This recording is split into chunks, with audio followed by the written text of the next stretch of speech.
Hey, what's up, Deke? RelaxShacks.com. Coming up, got a couple workshops, fully hands-on with camping. Tiny House Summer Camp 6 in the woods of Vermont on 10 acres off-grid. It's a lot of fun. And we're hitting Australia and Tasmania for a bunch of seminars and hands-on workshops. Tiny Houses Australia on Facebook for that.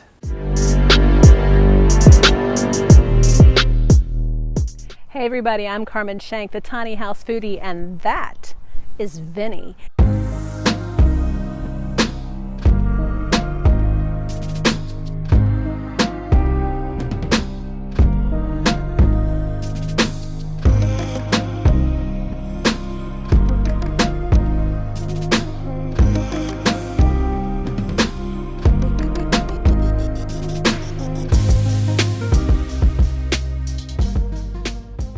Vinny is a 2002 E450 Super Duty diesel bus with 143,000 miles and a roof leak. It's all right. We're dealing with it. We got a little FEMA roof on there at the moment. No problem. It's going to be just fine.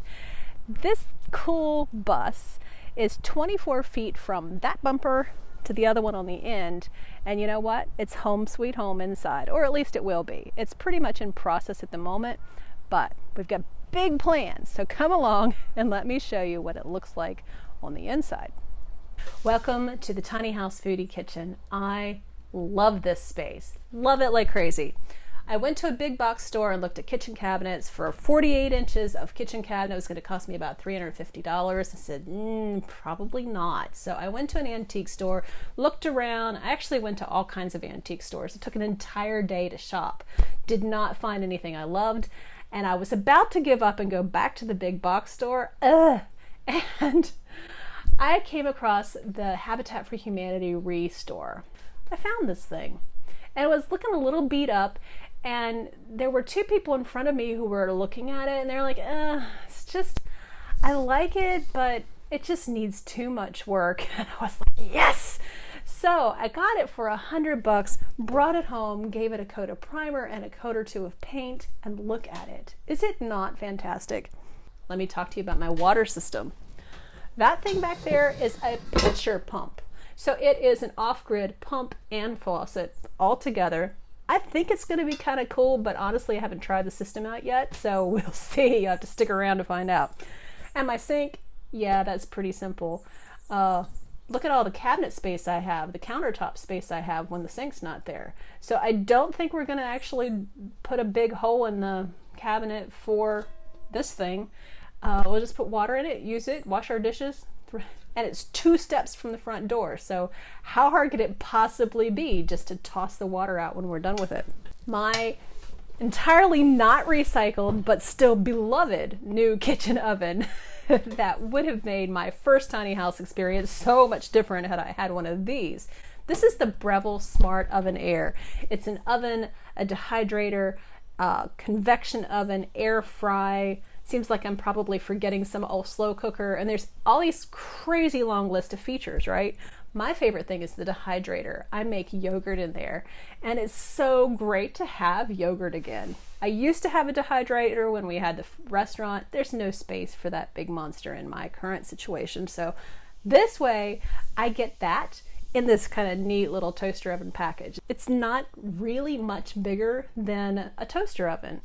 And hey, it's perfect for what we do here. So I am absolutely a big fan of this oven, and I keep telling people about it. So I know I sound like a commercial, but I'm not actually getting paid to say that I love this thing. I just love it. This is my adorable little baby fridge. 4.4 cubic feet of space in there. There's even a little bit of freezer space. Now, we learned first in our first tiny house that we don't use much freezer space or much fridge space. Once you get rid of all the bottles in the door that you don't use anyway, then you really don't need all that much. So we know that this is going to be perfect for us, and we'll figure out a way to convince the door to stay shut, because that apparently is a thing.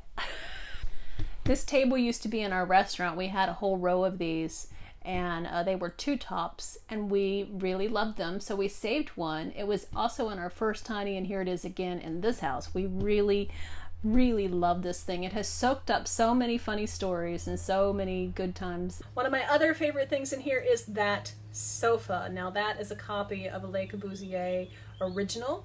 He was an architect in the Bauhaus in the 1920s. Love, love, love his work. Decided to compliment him by copying his design. Instead of chrome, we did it with copper. I chose foam that has the Certa Pure designation, so it's not off-gassing a bunch of crap into the air. Also chose a vinyl that is kind of the same thing. It's not supposed to be off-gassing all kinds of horrible stuff. The blue piping is something my upholstery guy just had laying around, so we were able to recycle that. That's fantastic. The best part about this sofa, though, the very best part, is that there are two. Now, in our first tiny house situation, we had a bed across the back, no big deal, very normal, but I missed being able to entertain my family, my parents, my brother and his wife, and my 2 nephews. In this situation, we'll be able to put a table down the middle, we'll be able to put 3 people on each side. It may be a little tight, but you know, it's a tiny house, come on. And then 1 person on each end. And that will be my family at dinner at my house after all these years. It will finally happen, and I am really, really stoked about that. So I know, oh, did I mention that this is also our bed? So those 2 back cushions over there come down, everything slides together, boom, it's a queen size bed. Love that, love that. Yes, it's kind of a pain to put it all together, blah, blah, blah. But you know what? That was one of the things that we missed in our first tiny house experience. So this time we did kind of the opposite. Who knows when we build the next thing what we'll choose, but right now this is the right thing for us, and I'm totally looking forward to entertaining people in my sweet little bus. So my husband is Xavier Wilhelmi. He is a pipe organ builder, and while he was buying wood for the current project that he's working on now, he happened to pick up a little extra curly maple, and he made these. Now they are spectacular. There's frosted glass in the back that gives you, we still get to enjoy the light, but there's a little privacy in the back. So that came from some kitchen cabinet doors. Now somebody ordered these kitchen cabinet doors with the glass in them, and they were the wrong size, so they were thrown away, and we rescued them and used the glass here. That's really cool. But the fun part also is that he created, when he was deciding, you know, what dimensions and everything, he created them based on my book, so that when we go to tiny house festivals, we don't have to carry a couple of cases of books. We just put them on the shelf, and they're a part of the space, and I think that's fantastic. So that was a surprise to me in this design process, but I love it. So I'm standing here in this incredibly awkward position to talk to you about my throne room. That's it, that's the throne. It's a beautiful old chair that was given to me.